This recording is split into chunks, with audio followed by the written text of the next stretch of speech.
Assalamualaikum warahmatullahi wabarakatuh. Selamat datang di channel Bimbel Pena Pelajar Bimbel Daring ala YouTube. Hari ini kita akan bahas fisika kelas 11, yaitu di bab baru dinamika rotasi bagian 1.0. Dan hari ini kita akan lebih fokus membahas momen inersia. Nah, sebelum kita bahas momen inersia, kita flashback dulu ingatan kita di kelas 10 tentang dinamika gerak lurus. Jadi intinya materi pada dinamika gerak saat itu adalah tentang hukum Newton. Dan hari ini kita fokuskan pada hukum kedua Newton. Ya, jadi pada gerak translasi atau gerak lurus, persamaan untuk hukum kedua Newton itu adalah sigma F, jumlah resultan gayanya itu adalah perkalian antara massa dengan percepatan. Ya, dimana F itu gaya satuannya Newton, A itu percepatan satuannya meter per sekon kuadrat, dan M adalah massa atau ukuran kelembaman benda. Ya, apa itu lembam? Ya, jadi lembam itu adalah keadaan benda untuk mempertahankan posisinya atau seberapa susah benda untuk digeser atau didorong. Artinya, makin besar massa benda, makin susah untuk didorong atau digeser. Yang artinya butuh gaya lebih besar untuk menghasilkan percepatan yang sama jika massa benda lebih besar. Coba bayangkan, ya, lebih mudah mana mendorong benda bermassa 1 kg dengan 100 kg? Ayo, lebih mudah mana? Pasti yang 1 kg. Benar ya? Ya. Ini coba kita aplikasikan menggunakan persamaan hukum kedua Newton. Jadi kedua benda ini bermassa berbeda tetapi didorong dengan gaya yang sama. Sama-sama 10 Newton. Maka berdasarkan persamaan hukum kedua Newton, percepatan yang dihasilkan itu adalah 10 meter per sekon kuadrat. Ya, sedangkan pada benda bermassa 100 kg ini jika didorong dengan gaya yang sama 10 Newton, ya kan? Atau ditarik ya, kita anggap, karena nggak cukup. Ini sama-sama 10 Newton, ya.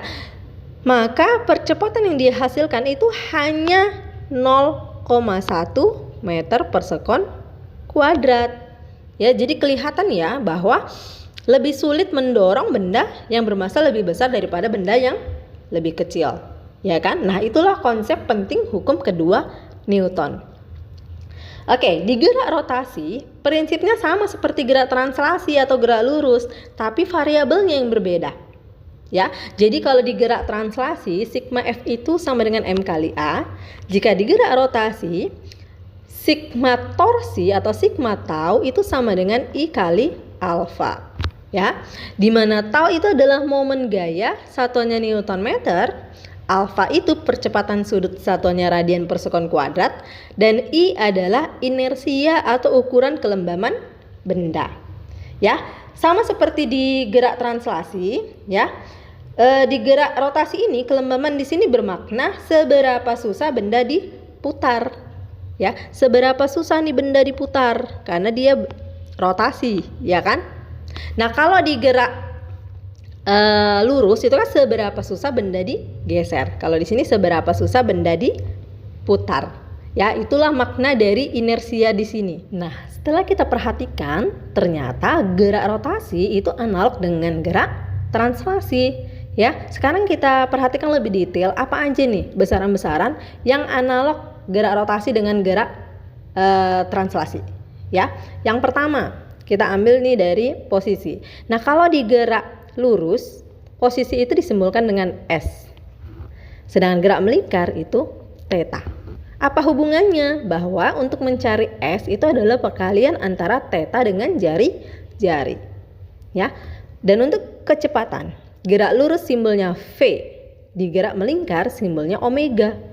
Apa hubungannya? Bahwa untuk mencari V itu adalah perkalian antara omega dengan jari-jari.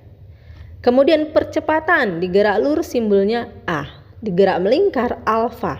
Hubungannya untuk mencari percepatan A itu adalah alfa dikali dengan R jari-jari. Kemudian massa, tadi massa di gerak lurus simbolnya M, di gerak melingkar itu adalah I. Ya, Kemudian gaya, digerak lurus simbolnya F, digerak melingkar simbolnya adalah tau. Dan di hukum kedua Newton, sigma F sama dengan M kali A, digerak lurus, digerak melingkar, F-nya diganti dengan tau jadi sigma tau, dan I-nya, M-nya diganti I jadi sama dengan I kali alfa. Ya, ini yang berubah. Dan di energi kinetik, untuk gerak lurus itu ada EK sama dengan setengah MV pangkat 2. Sedangkan di gerak melingkar, EK-nya itu, EK rotasinya adalah setengah kali I kali omega pangkat 2. Dan usaha di gerak lurus itu adalah W sama dengan F dikali dengan S. Sedangkan di gerak melingkar, usaha itu adalah tau dikali dengan theta. Tinggal kita ganti ya. Kemudian momentum, di gerak lurus ada P sama dengan M kali V kecepatan. Dan di gerak melingkar, P itu sama dengan I kali omega. Ya, ini bukan P ya, tapi L. Momentum sudut I sama dengan L sama dengan I kali omega. Sekarang kita bahas momen inersia. Jadi, momen inersia itu adalah ukuran kelembaman suatu benda untuk berotasi terhadap porosnya. Nah, secara matematis, nanti momen inersia terbagi atas dua ya. Yang pertama untuk benda titik atau partikel. Jadi kalau benda titik, I-nya itu sama dengan M kali R pangkat 2. Di mana I itu adalah momen inersia, satuannya kilogram meter kuadrat, M massa benda kilogram, R jarak ke sumbu rotasi meter. Nah, jika pada poros terdapat N buah benda, maka I sama dengan sigma MI kali RI pangkat 2. Atau kita jumlahkan semua, jadi I sama dengan M1 kali R1 kuadrat tambah M2 kali R2 kuadrat dan seterusnya. Oke, contoh. 4 buah partikel terletak pada sistem koordinat kartesius seperti pada gambar berikut. Hitunglah momen inersia terhadap A. pusat koordinat, B. sumbu Y. Jadi dua yang ditanya. Ya, kita coba jawab langsung ya. Untuk yang A, berarti ini pusatnya di titik koordinat, berarti di sini O. Anggaplah O, berarti di sini I O. Ya. Jadi IO itu adalah, nah, kalau dia pusatnya di O, artinya semua benda ini berputar karena porosnya si O. Ya, berarti ada berapa bendanya? Ada 4. Ya, anggaplah ini 1, 2, 3, 4. Berarti M1 R1 kuadrat, ini A-nya, R1-nya ini. Ya, ini R1. Berarti ini R2, R3 dan ini R4, ya. Langsung ya. M1 2M, R1 kuadrat berarti A kuadrat ditambah M2 2M, R-nya juga A berarti A kuadrat ditambah ini juga 2M, jaraknya juga sama A pangkat 2 ditambah ini 2M tapi jaraknya ini 2A berarti 2A pangkat 2 sama dengan, berarti ini 2MA kuadrat, 2MA kuadrat, 2MA kuadrat, dapatnya 6MA kuadrat ditambah 2M kali 2A pangkat 2, 4A kuadrat kali 2 berarti 8MA kuadrat, berarti sama dengan 14MA pangkat 2. Itulah kalau pusat rotasinya di titik O. Nah, yang B, dia tanya pusat rotasinya di Y. Nah, di Y artinya ini benda diputarnya seperti ini. Nah, kalau benda diputarnya di sumbu Y artinya benda 2 dan benda 3 jaraknya ke sumbu rotasi itu sama dengan 0 karena dia tepat di sumbu Y. Berarti yang ada jaraknya adalah benda 1 dan benda 4. Ya, jadi untuk I pada sumbu Y itu adalah yaitu adalah M1